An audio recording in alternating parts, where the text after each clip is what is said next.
তারেক রহমান প্রসঙ্গে এই প্রথমবার মুখ খুললেন আমাদের বিদেশমন্ত্রী জয়শঙ্কর। এর আগে কিন্তু তিনি কোনো কথা বলেননি, এতদিন হয়ে গেছে পররাষ্ট্রমন্ত্রী আমাদের, তিনি একটি বাক্যও খরচ করেননি। আজকে গতকালকে তিনি একটি অনুষ্ঠানে সাইড লাইনে কথাবার্তা বলতে গিয়ে তিনি বলেন তারেক প্রসঙ্গে পরস্পরের স্বার্থে জোর জয়শঙ্কর।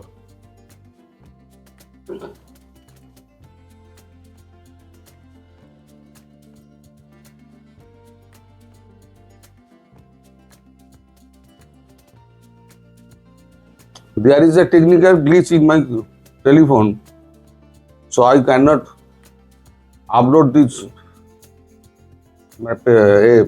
paper to screen. কিন্তু যেটুকু উনি বলেছেন সেটুকু আমি আপনাদের পড়ে শোনাই। উনি বলছেন, বাংলাদেশে প্রধানমন্ত্রী তারেক রহমানের সম্ভাব্য নয়াদিল্লি সফর ঘিরে গত এক পক্ষকাল ধরে চলছে কূটনৈতিক নাটক। বিষয়টি নিয়ে এতদিনে মুখ খুললেন বিদেশমন্ত্রী এস জয়শঙ্কর। এক আলোচনা সভায় দিল্লি ঢাকার এই চাপানোতর নিয়ে তার মন্তব্য, যে কোনো সম্পর্ক টিকিয়ে রাখতে হলে পারস্পরিক স্বার্থ রক্ষার পরীক্ষায় পাশ করতে হবে। অর্থাৎ কোনো স্বার্থকে অগ্রাধিকার দিয়ে আপনি যদি বিটুইন দ্য লাইন, আমি বলছি, আপনি যদি কোনো সম্পর্ককে এগিয়ে নিয়ে যেতে চান তাহলে সেই সম্পর্ক কোনোদিনও চিরস্থায়ী হবে না এবং সম্পর্ক এগোবেও না। তার আরো বক্তব্য যে আমাদের এখানে যে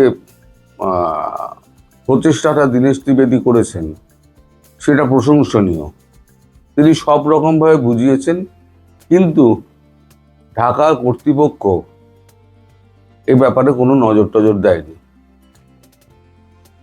তার একটা আন্দাজ যে ইসলামিক দল তারেক রহমানকে আসতে দিচ্ছে না। এটা নিশ্চয়ই তিনি খবর পেয়েছেন, নইলে তিনি এই কথাটা বলবেন কেন? জামায়াতের লোকজন তাকে আসতে দিচ্ছে না। অর্থাৎ ভারত এবং বাংলাদেশের সম্পর্ক একটু মসৃণ হোক, সমস্যাগুলো মিটুক, তাহলে পরে যে ভারত বিরোধিতার যে জিগিরটা, এই সমস্যা মিটে যায়, তাহলে জিগিরটা তার থাকবে না, তাহলে তাদের ফেস ভ্যালু কমে যাবে। এই ফেস ভ্যালু যাতে না কমে যায় তার জন্য এই রাজনৈতিক তাসটি খেলছেন। আমি এই খবরটা পড়ার পর আমি এই যে আপনাদের যেখানে বাংলাদেশিরা থাকেন না, আপনাদের ওই কি হোটেলগুলো, আমি সেখানকার খবরটা বড়, সেখানকার অবস্থাটা আপনারা বুঝতে পারবেন। হ্যাঁ, সাদা স্ট্রিট, সেখানকার অবস্থাটা বুঝতে পারবেন। আপনারা এসে সস্তায় হোটেল খোঁজেন, তো হোটেলগুলোর কি অবস্থা আমি আপনাকে বলবো। তো জয়শঙ্করজি বলেছেন যে ভারত কিন্তু আগ্রহী ছিল। এখন আমাদের দেশে এরকম অনেক সমস্যা আছে। মেহুল চস্কি, সে ভারতবর্ষে 18,000 কোটি টাকা মেরে দিয়ে সে চলে গেছে, লন্ডনে পালিয়ে বসে আছে এবং মামলা করে বসে আছে। কিংফিশারের মালিক ইনিও একই। তা আমরা যদি বলি এখন লন্ডন বা মানে ব্রিটিশ গভর্নমেন্টকে যে ওকে ফেরত না দিলে আমরা কূটনৈতিক সম্পর্ক বজায় রাখবো না, এটা কি পারস্পরিক স্বার্থ থাকছে না।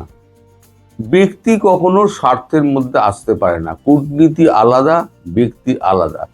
শেখ হাসিনা একজন ব্যক্তি।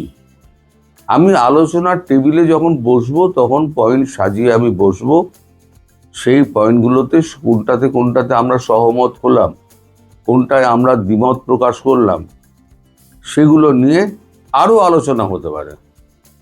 দরকার হলে 2 দিনের জায়গায় 3 দিন আলোচনা হতে পারে।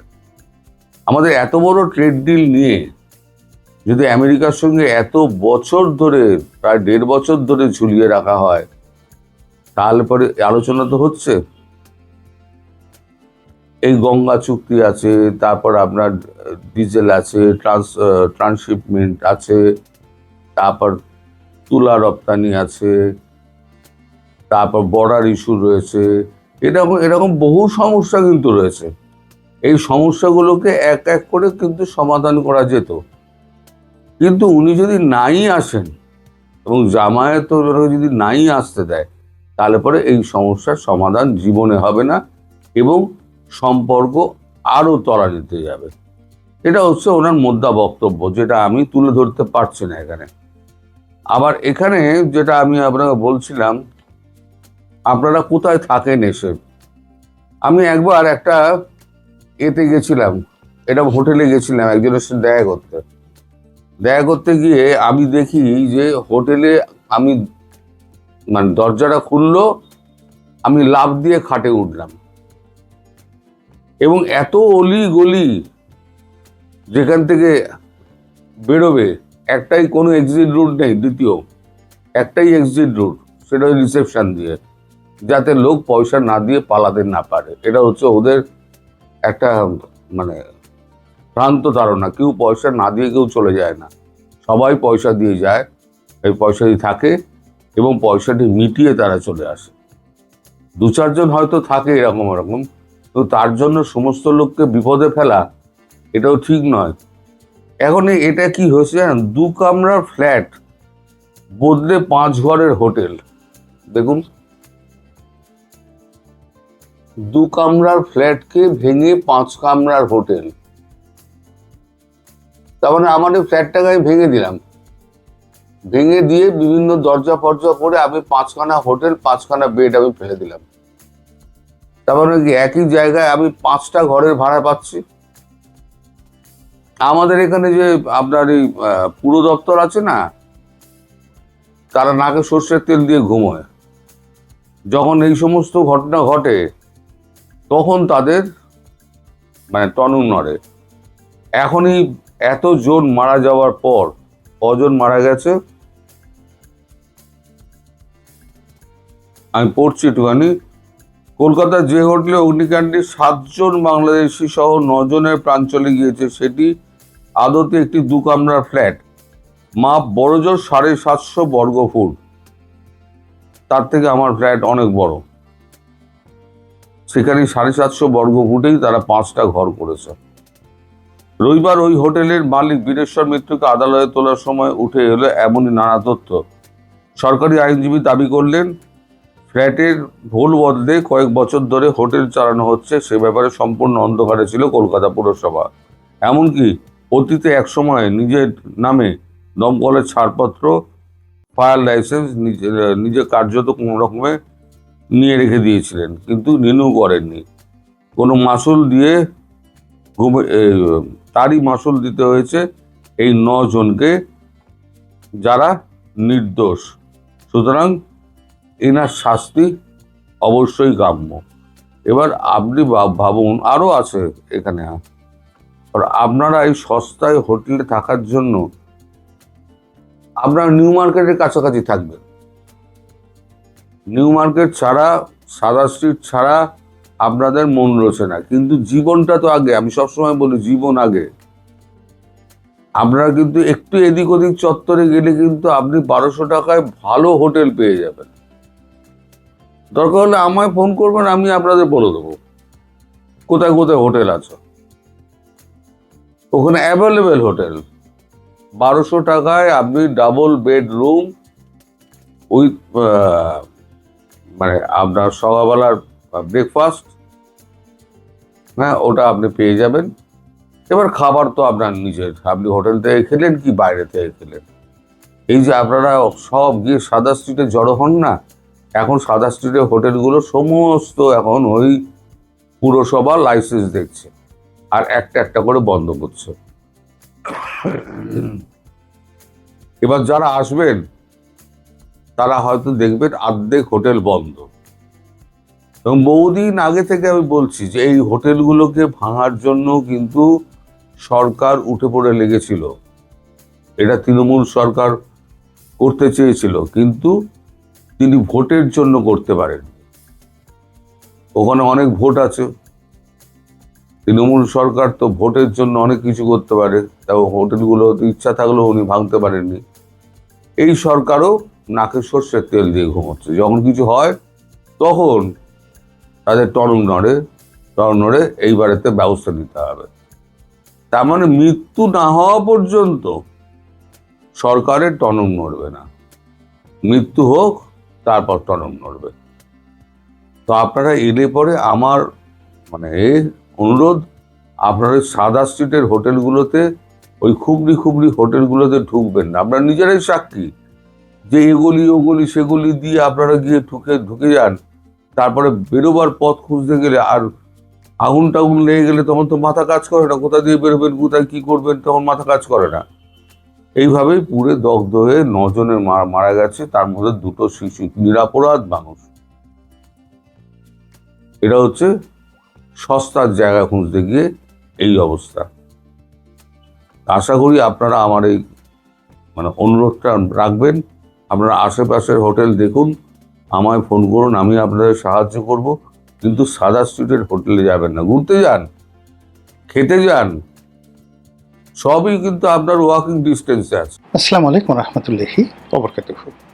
সম্মানিত দর্শক, আমাদের বর্তমান প্রধানমন্ত্রী জনাব তারেক রহমান সাহেব একটি ভয়ঙ্কর রাজনৈতিক জটিলতার মধ্যে পড়েছেন।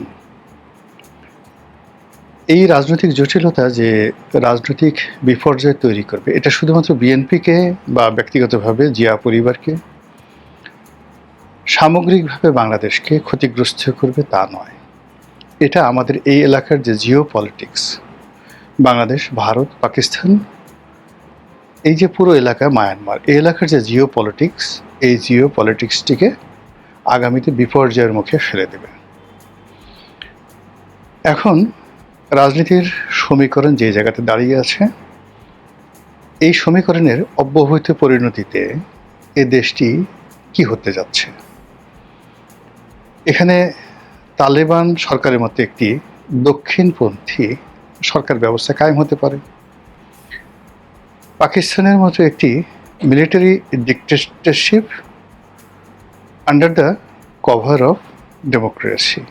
পাকিস্তানে যেভাবে এখন মার্কিন যুক্তরাষ্ট্রের তাবেদার সেনাবাহিনীর তাবেদার একটি সরকার, সরকারের তাবেদার একটি বিরোধী রাজনৈতিক গ্রুপ, যেভাবে পাকিস্তান চলছে। এর বাইরে আপনি চলে যেতে পারেন একেবারে অ্যাজ লাইক মিশরের মতো। সেখানে আব্দুল ফাত্তাহ সিসি যেভাবে মিশরটি চালাচ্ছেন ঠিক সেভাবে। যদি প্রেজেন্ট টেন্স বাদ দিয়ে আপনি অতীতে যান, তাহলে আপনি চিলিতে পিনোশে, ইন্দোনেশিয়াতে সুহার্তো, কিংবা জেনারেল নেউইন বা মং খা, তারা যেভাবে মায়ানমার চালিয়েছেন, ঠিক একই একটা পরিণতি আমাদের এই 18 কোটি মানুষের দেশে তৈরি হতে যাচ্ছে। বিষয়টা সংক্ষেপে বলার চেষ্টা করব, বুঝিয়ে বলার চেষ্টা করব, আশা করি আপনাদের ভালো লাগবে। রাজনীতির সবচেয়ে বড় বিপদ নয়, যাকে বলা হয় ভূমিকম্প এবং সুনামি, হলো রাজনীতির শূন্যতা। প্রকৃতি সব কিছু সহ্য করে, কিন্তু কোনো অবস্থাতেই শূন্যতা পছন্দ করে না। বায়ুমণ্ডলে যদি শূন্যতা হয়, সেখানে ঘূর্ণিঝড় হয়, কালবৈশাখী হয়। সমুদ্র পৃষ্ঠে যদি শূন্যতা তৈরি হয়, মহাবিপর্যয় তৈরি হয়ে যায়। সমুদ্র পৃষ্ঠ বাদ দিয়ে যদি আপনি সমুদ্রের তলদেশে কোনো শূন্যতার তৈরি হয়, সঙ্গে সঙ্গে সেখানে ম্যারিয়ানা ট্রেঞ্চ এর মতো গভীর খাতের তৈরি হয়, আর সেই ট্রেঞ্চের মধ্যে পৃথিবীর সবচেয়ে বড় পর্বতমালা অলিম্পাস তৈরি হয়ে যায়। এবং সেটা পার্মানেন্টলি এরকম একটা পরিস্থিতির সৃষ্টি করে, যেমন ধরুন আপনাকে বলা হয় যদি আকাশে যেভাবে ব্ল্যাক হোল তৈরি করে পার্মানেন্টলি, এই ব্ল্যাক হোল কখনো মরে না, সব মরে যায়, আকাশে সব কিছু মরে যায়, তারা মরে যায়, চন্দ্র, সূর্য, গ্রহ, তারা, নক্ষত্র, একটা নির্দিষ্ট সময় আছে, কিন্তু কখনো ব্ল্যাক হোল কখনো মরে না। একইভাবে এই মহাবিশ্বের যেখানে এরকম ব্ল্যাক হোলের মতো প্রকৃতিতে ঘটনা ঘটে। সমুদ্রের নিচে যখন এই ঘটনাটা ঘটে, সেখানে বারমুদা ট্রায়াঙ্গেলের মতো একটি ট্রায়াঙ্গেল তৈরি হয়ে যায়, যেটা কিয়ামত পর্যন্ত ভয়ঙ্কর আস হয়ে থাকে। আবার শূন্যতার কারণে মরুভূমি তৈরি হয়, শূন্যতার কারণে আমাজন জঙ্গল তৈরি হয়ে যায়। প্রকৃতি কখনো শূন্যতা পছন্দ করে না, সেই জায়গা পূর্ণ করে ভয়ঙ্কর কোনো একটা কিছু দ্বারা। আর এই প্রাকৃতিক বৈশিষ্ট্যগুলো থেকে আমরা যেন শিক্ষা গ্রহণ করি, এজন্য দিনের পর দিন, বছরের পর বছর, শতাব্দীর পর শতাব্দী, সহস্রাব্দ ধরে এই পৃথিবী নিয়ে গবেষণা হচ্ছে। আর সেই গবেষণার প্রেক্ষিতে মানুষের যে আচার আচরণ, চালচলন, আমাদের জীবনে ফিজিক্স আছে, কেমিস্ট্রি আছে, বায়োলজি আছে, ভূগোল আছে, এরকম হাজার রকম বিদ্যা আছে। আর সেই বিদ্যার মধ্যে পলিটিক্যাল সায়েন্স সবচাইতে গুরুত্বপূর্ণ বিদ্যা, যে বিদ্যা বাকি সব বিদ্যাকে নিয়ন্ত্রণ করে। যে সমাজে রাজনীতি ঠিক নেই, সে সমাজে অর্থনীতি ঠিক হয় না। যে সমাজে অর্থনীতি ঠিক নেই, রাজনীতি ঠিক নেই, সে সমাজে কখনো পরিবার, সমাজ, মেধার বিকাশ হয় না। রাজনৈতিক অস্থিরতার কারণে পৃথিবীর বহু পণ্ডিত এক দেশ থেকে অন্য দেশে চলে গেছে। সেই দেশে গিয়ে, যে দেশে ভালো, সেই দেশে গিয়ে তারা সভ্যতা গড়ে তুলেছে। আমরা ঠিক সেরকম একটা শূন্যতার মধ্যে পড়েছি। আমাদের দেশে রাজনীতির পরিপূরক আওয়ামী লীগের পরিপূরক বিএনপি, বিএনপির পরিপূরক আওয়ামী লীগ, এই দুটো রাজনৈতিক দল যখন সক্রিয় থাকে, তখন সঙ্গে সঙ্গে আরও 20টি রাজনৈতিক যে কণ্ঠস্বর, সেগুলো বুলান্ত হয়ে যায়। এখন আওয়ামী লীগের জমানাতে প্রাণান্তভাবে চেষ্টা করা হয় যে বিএনপিকে দুর্বল করার জন্য। এখন সেই দুর্বল বিএনপির হাতে যখন আমরা ক্ষমতা দিয়েছি, তখন সেই দুর্বলের যে অত্যাচার, সেটা কতটা ভয়ঙ্কর হয়, সেটি বর্তমান জমানাতে আপনারা দেখতে পাচ্ছেন এবং আগামীতে দেখতে পাবেন। ফলে কি হলো, সন্ত্রাস, চাঁদাবাজি, মাস্তানি, কোনো একটা জায়গাতে কোনো চেইন অফ কমান্ড নেই। আমাদের দেশে এখন সন্ত্রাসীরা মোছে তা দিচ্ছে। ধরার পরে নজিরবিহীনভাবে শীর্ষ সন্ত্রাসী যুব দলের নেতাকে, সরকারি দলের নেতাকে খুন করার পর মোছে তা দিচ্ছে। আর তামিল সিনেমার নায়কের মতো পুলিশের গলা কেটে ফেলা হবে, এইভাবে হুমকি দিচ্ছে। প্রধান শিক্ষক, principal, vice principal, vice chancellor, does not matter. মন্ত্রী, এমপি, কোনো সমস্যা না। যেখানে শক্তিশালী লোক আছে, সেই শক্তিশালী লোক সরকারি কোনো পদ পদবীকে কেয়ার করছে না, তার গাল আর পিঠ একত্র করে দিচ্ছে। এখন প্রধানমন্ত্রী হন, প্রধানমন্ত্রীর পরিবারের সদস্য হন, ডাজ নট ম্যাটার। কেউ আপনাকে সমীহ করছে না, যে যার মতো করে। এখন কৃষককে যে ভাষায় গালি দিচ্ছে, প্রধানমন্ত্রীকে একই ভাষায় গালি দিচ্ছে। একজন সম্মানিত মহিলাকে যে ভাষায় গালি দিচ্ছে, একজন খেটে খাওয়া কিংবা ধরুন কুলবধূ, পথবধূ অথবা আরও অনেক কিছু, তাদেরকে একই ভাষায় গালা দিচ্ছে, তৃতীয় লিঙ্গের লোকদেরকে গালিগালাজ করছে। এই যে জিনিসগুলো বিস্তার লাভ করছে জাস্ট লাইক করোনার মতো, সেটা রাজনীতির শূন্যতা থেকে। যখন কোনো একটা সমাজে, কোনো একটা রাষ্ট্রে, কোনো একটা সেক্টরে কোনো প্রতিদ্বন্দ্বী না থাকে, প্রতিযোগিতা না থাকে, তখন তার বিকাশ হয় না। এজন্য এই পৃথিবীতে বর্তমান জমানাতে কেবলমাত্র নিজেদেরকে প্রতিযোগিতার মধ্যে রাখার জন্য অনেক বড় বড় giant company billion billion dollar খরচ করে তারা নিজেদের প্রতিদ্বন্দ্বী তৈরি করে। জাস্ট একটা উদাহরণ দিই, চীনের একটা কোম্পানি আছে যারা সারা দুনিয়াতে পোর্ট, যে এই যে আমরা যে বন্দর পরিচালনা করি, বন্দরের যে ইকুইপমেন্টগুলো রয়েছে, সেই ইকুইপমেন্টগুলোর 90% তারা একা সাপ্লাই করে, এবং এই পৃথিবীতে তাদেরকে চ্যালেঞ্জ দেওয়ার মতো কোনো শক্তি নেই। একচেটিয়াভাবে তারা ব্যবসা বাণিজ্য করে যাচ্ছে। এই কোম্পানি সাম্প্রতিক সময়ে $20 বিলিয়ন, আবার আমি বলছি 20 বিলিয়ন, $20 বিলিয়ন তার একটা ফান্ড এই কোম্পানি তৈরি করেছে তাদের প্রতিদ্বন্দ্বী কোম্পানিকে সাহায্য করার জন্য, যেন তারা মার্কেটে তাদের সাথে কম্পিটিশন করতে পারে। কেন তারা জানে যে এরকমভাবে যখন একচেটিয়াভাবে সে কোনো ব্যবসা করা হয়, তখন সঙ্গে সঙ্গে সেই কোম্পানিটি বিলীন হয়ে যায়। অতীতে যে কোম্পানিগুলো, প্রতিষ্ঠানগুলো একচেটিয়াভাবে এরকম কাজ করেছে, সমস্ত প্রতিদ্বন্দ্বী শেষ করে ফেলেছে, সঙ্গে সঙ্গে তাদের পতন হয়ে গেছে। রাজনীতিতে এই জিনিসটা আরও প্রবল। রাজনীতিতে প্রথমত আপনাকে শক্ত প্রতিদ্বন্দ্বী থাকতে হবে, এটার একটা ইফেক্ট, যেটা এক মুহূর্তে বিএনপির কোনো শক্ত প্রতিদ্বন্দ্বী নেই।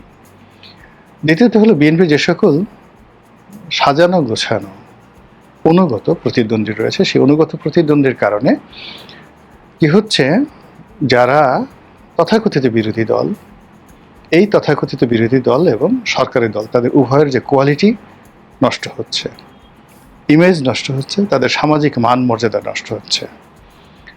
আজ থেকে 1 বছর আগে জামাতের একজন নেতা বা বিএনপির একজন নেতা, এই সমাজে যতটুকু তাদের অ্যাকসেপ্টেন্স ছিল, এখন বিএনপি এবং জামাতের যে কোনো নেতা বলেন বা এমপি মন্ত্রী বলেন, তাদের এই 1 বছর আগে তাদের যে ইমেজ ছিল দলের ভিতরে এবং দলের বাইরে, এটা এখন একেবারে শূন্যের কোঠায়। গত 1 বছরে আমরা ইন জেনারেল, সেটা শেখ হাসিনা বলেন, গোলাম মোল্লা রনি বলেন, এটা অন্য যে কোনো মন্দ লোক বলেন, আমাদের এই সমাজে প্রত্যেকটা মানুষই যে যার অবস্থান থেকে ইজ্জত হারিয়েছে, সম্মান হারিয়েছে, মর্যাদা হারিয়েছে। গেইন যদি কিছু করে থাকে সেটা হলো অসম্মানিত হওয়া এবং বেইজ্জতি হওয়ার মতো যে ধরনের ন্যারেটিভ দরকার, গত 1 বছর ধরে সেই ন্যারেটিভগুলো অলমোস্ট মসজিদের ইমাম থেকে শুরু করে মন্দিরের পূজারি থেকে শুরু করে প্যাগোডার সেই যিনি অধিকর্তা রয়েছেন, সবার একই অবস্থা। এই জিনিসটা শুরু হয়েছে রাজনীতির এই ভারসাম্যহীনতা থেকে, রাজনীতির সেই যে মরণ ফাঁদ যেটা তৈরি হয়ে গেছে, ইমব্যালেন্স সিচুয়েশন তৈরি হয়ে গেছে, তার কারণে। এই জায়গা থেকে বের হওয়ার জন্য আগামীতে একজন সমাজ সংস্কারক, একজন রাজনীতির সংস্কারক, একজন সুপারম্যান দরকার হবে। Just like Robert Mugabe, just like Nelson Mandela. এদের মতো মানুষ না হলে কোনো অবস্থাতেই আমরা এখন যে রাজনীতির ফাঁদের মধ্যে পড়েছি, এই ফাঁদ থেকে বেরোতে পারবো না। এই ফাঁদটিতে বিএনপি জেনে হোক বুঝে হোক পা দিয়েছে। জনাব তারেক রহমান সাহেব জেনে হোক বুঝে হোক পা দিয়েছে, এবং একটার পর একটা যখন এখানে পা দিয়েছে, এরকম পর্ব আসছে, সেই পর্বতে অটোমেটিক্যালি তারা একের পর এক ভুল করে যাচ্ছে। এখন এরকম একটা পর্যায়ে ওইরকম যদি একেবারে নিজের সব কিছু ত্যাগ করে জীবনের ঝুঁকি নিয়ে কঠিন সিদ্ধান্ত, আমাকে মেরে ফেলুক, এরকম সিদ্ধান্ত না নেওয়া পর্যন্ত কোনো অবস্থায় এখান থেকে বের হওয়া সম্ভব নয়।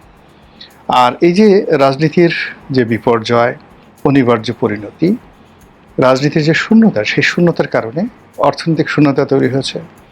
অর্থনৈতিক শূন্যতার কারণে সামাজিক শান্তি শৃঙ্খলার যে ভারসাম্য, সেটা নষ্ট হচ্ছে। সামাজিক ভারসাম্য নষ্ট হওয়ার কারণে পারিবারিক ভারসাম্য নষ্ট হচ্ছে। পারিবারিক ভারসাম্য নষ্ট হওয়ার কারণে as a human, individual human, একজন মানুষ হিসেবে আপনার যে ব্যক্তিগত বোধ এবং বুদ্ধি আছে, আত্মমর্যাদা আছে, আপনি যে আশরাফুল মাখলুকাত, এই বিশ্বাসটা মানুষ হারিয়ে ফেলছে। সে ধীরে ধীরে মনে করছে আমার আর ছাগলের মধ্যে, আমার আর পশুর মধ্যে, আমার আর মেরুদণ্ডহীন প্রাণীর মধ্যে, জীবিত মানুষ আর মৃত মানুষের মধ্যে কোনো পার্থক্য নেই। মানুষ যখন অভাবের মধ্যে পড়ছে, সে সব কিছু হারিয়ে ফেলছে। সাম্প্রতিক সময় যদি আপনি অপরাধগুলো দেখেন, যে মাত্রায় অপরাধ হচ্ছে, যে আকৃতিতে অপরাধ হচ্ছে, এ বাংলাদেশে কখনো হয়নি। প্রকাশ্য মালিবাগের শান্তিনগরের একটা মার্কেটে পুরোটা সিসিটিভি আছে। সেই মার্কেটে পুলিশের সোর্স হতে পারে বা কোনো চক্র হতে পারে, হোয়াট এভার মেবি, সেখানে একজন পিতা তার কন্যাকে নিয়ে আসছে বাজার করার জন্য, মার্কেটিংয়ে, শপিংয়ে, যুবতী কন্যা। সেই কন্যার সামনে সেই বাবার পকেটে ইয়াবা ঢুকিয়ে দেওয়া হলো, জোরাজোরি করে, মার দিয়ে। কন্যা ধাক্কাধাক্কি করতেছে, তারপর সে জোর করে পকেটে ইয়াবা ঢুকিয়ে দেওয়া হলো। এই দৃশ্য শত শত মানুষ দেখলো। তারপর ওনার পকেটে ইয়াবা আছে, এই অভিযোগে পুলিশ তাকে গ্রেপ্তার করে নিয়ে গেল। সে অভিযোগ করলো, তাকে গ্রেপ্তার করে নিয়ে গেল। আর যারাই কাজ করলো তারা সেখান থেকে চম্পট দিয়ে চলে গেল। এই সমাজ কি কল্পনা করা যায়? আপনি বসুন্ধরা মার্কে হাসছেন আপনার কন্যাকে নিয়ে, আপনার স্ত্রীকে নিয়ে, হঠাৎ করে একজন এসে আপনার হাত 2 হাত চেপে ধরলো, হাজার হাজার মানুষের সামনে, শত শত মানুষের সামনে, ক্যামেরার সামনে আপনার পকেটের মধ্যে সেই ইয়াবা ঢুকিয়ে দিল। এরপরে সেই ইয়াবা আবার পুলিশ এসে আপনাকে সার্চ করলো, আপনার পকেটে ইয়াবা পেয়ে গেল, আপনাকে গ্রেপ্তার করলো। আপনি বললেন যে ওই লোক দেখেন, সিসি ক্যামেরাতে দেখেন, হাজার হাজার মানুষ সাক্ষী আছে, ক্যামেরা সাক্ষী আছে, ও আমার পকেটে ঢুকিয়েছে, ওই লোক, দ্যাটস ম্যান। সেই লোক মুসকে মুসকে হাসছে সিনেমার মতো, আর পুলিশ আপনাকে ধরে নিয়ে যাচ্ছে। আর আমরা কোটি কোটি মানুষ এই দৃশ্য দেখছি আর হাপিত্তেশ করছি, কিন্তু রাষ্ট্রের পক্ষ থেকে কোনো সাড়া পাচ্ছি না। এরকম অসংখ্য ঘটনা, একটি দুটো নয়। এই ঘটনা সেক্সের ক্ষেত্রে ঘটছে, এই ঘটনা দাম্পত্যে ঘটছে, পরকীয়ার ক্ষেত্রে ঘটছে, এই ঘটনা নামাজ কালামের ক্ষেত্রে ঘটছে, মসজিদে ঘটছে, মন্দিরে ঘটছে, সব জায়গাতে ঘটনা ঘটছে। মাদ্রাসায় ঘটছে, স্কুলে ঘটছে, কলেজে ঘটছে। অপরাধের ধরন এবং প্রকৃতি যা কখনো অতীতে বাংলাদেশে হয়নি। আর সব কিছুর মূলে রয়েছে এই রাজনৈতিক শূন্যতা, এবং সেই শূন্যতার দায় এখন বিএনপির ঘাড়ের উপর পড়েছে, জনাব তারেক রহমান সাহেবের ঘাড়ের উপর পড়েছে। এই দায় কি ৬-৭টা বা ৮-১০টা গোলাপি রঙের বাস নামিয়ে এই দায় থেকে মুক্ত হওয়া যাবে? এ দায় কি দুপুরে ১০০ টাকার খাবার খেয়ে, তারপরে ঘন ঘন মন্ত্রী পরিষদের সদস্য পরিবর্তন করে, নিত্য নতুন মানুষকে মন্ত্রী বানিয়ে, পাবলিক সেন্টিমেন্ট, ভারতে যাব না, চীনে যাব না, আমেরিকাতে যাব, এই কাজ করে রক্ষা পাওয়া যাবে? যদি যায় ভালো, আর যদি না যায়, নাগরিক হিসেবে আমাদের বলার দায়িত্ব বলছি। মহান আল্লাহ আমাদের সবাইকে হেদায়েত দান করুন এবং হেফাজত করুন। আসসালামু আলাইকুম ওয়া রাহমাতুল্লাহি ওয়া বারাকাতুহু।